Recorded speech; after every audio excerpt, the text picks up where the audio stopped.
you love to eat. We've done stories before about food and eating in Chicago.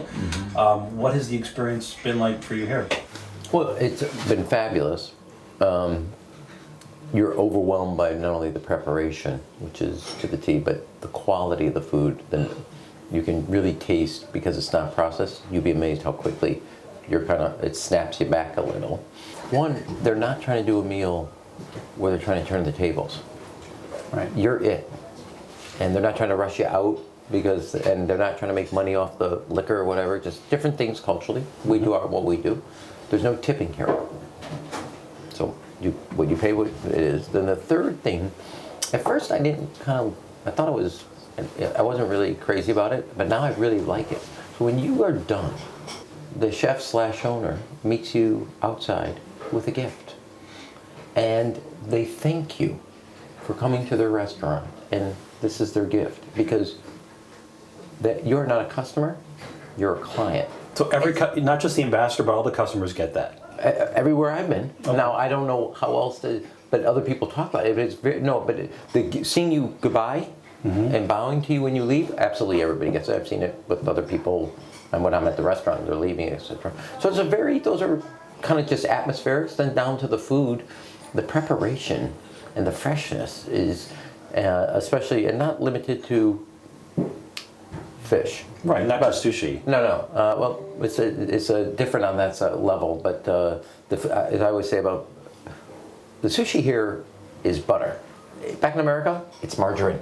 It's just a different. We found this sushi restaurant family, 4th generation, and I like tuna, and I'm like, my God, the tuna here. I said, what? He says, well, I said, what's the trick?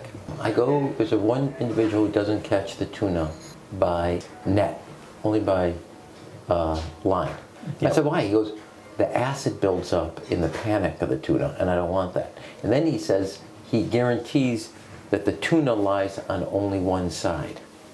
And so the way the tuna is, if it lies on one side, it also adds to the quality, etc. But so let's talk about Osaka a little bit, because one of the reasons we're here is the sister city is celebrating 50 years. You know, you are extremely knowledgeable about that relationship because of your job as mayor and ambassador. Can you talk about that relationship between Chicago and Osaka? 50 years, it's got to be one of the longest sister cities relationships there are. It's one of if I'm not mistaken, I think it's one of the longest ones Chicago has. Yeah.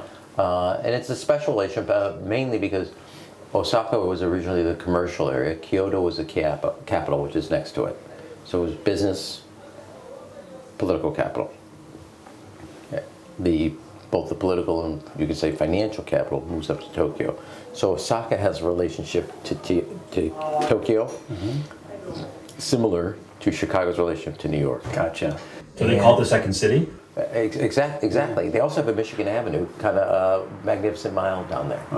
And but they also have river runs through the central part of the city.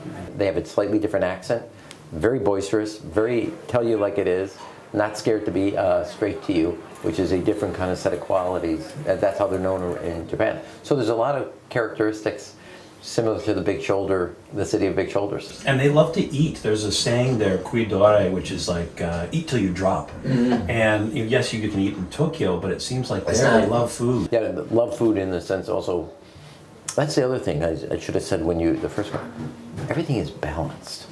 Nothing is out of proportion. It's not you're not measured, the food is not measured by quantity, it's by the quality.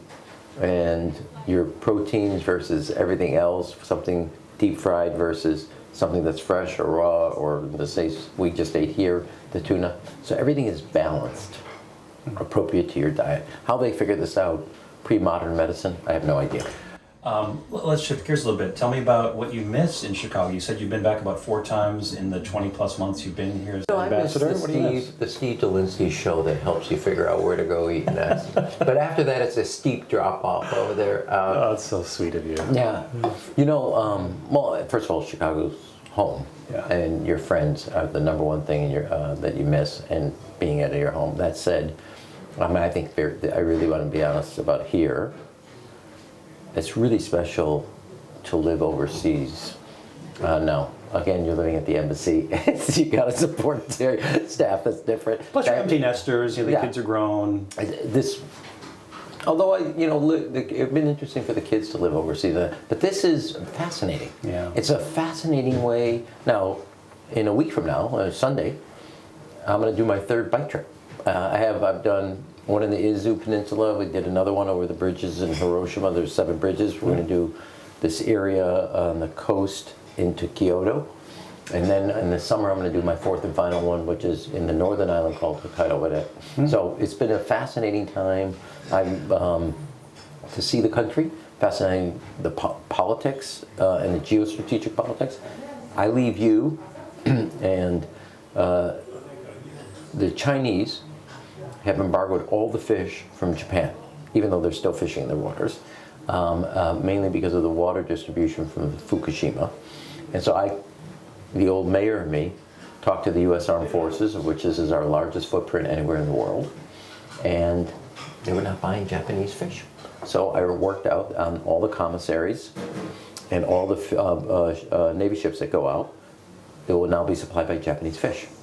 And it's become a big deal, and we're about to go nuts. So there's things that you can do and I was just editing something, the Chinese Foreign Ministry attacked me for it. So it's a fascinating time. I worked very long and based on history on the Camp David principles for the president. And I think that was a great example of America's leadership under President Biden. And that's like one example of like 3 others. Something everybody told you can never get done, it will never happen. It's just not done. And so it's a fascinating time to be here. When Chicagoans come to Japan, what would you tell them? Like a couple days here, go take the train? So everybody does the Tokyo-Kyoto route. Right. Obviously, I mean, there's nothing against Kyoto. It's fascinating. I only see so many temples. So do you know why it never got bombed? Because of the history in the temples? Well, Stimson, the Secretary of War under Roosevelt, knew about Kyoto from his spouse. And that's how it got a blanket sense not to be bombed. And so it is a beautiful city, etc. I'm going to mispronounce this city. Kawazawa? Kawazawa is a beautiful city. The onsens up north. Those are hot springs? Yeah, they're I'm sorry, hot springs, hot baths up north, and the hotels are very nice. You know, mixology was basically discovered in the Ginza district. Yes. And it's, when you think about it, just very particular design, specialty, exact balance, not to get off.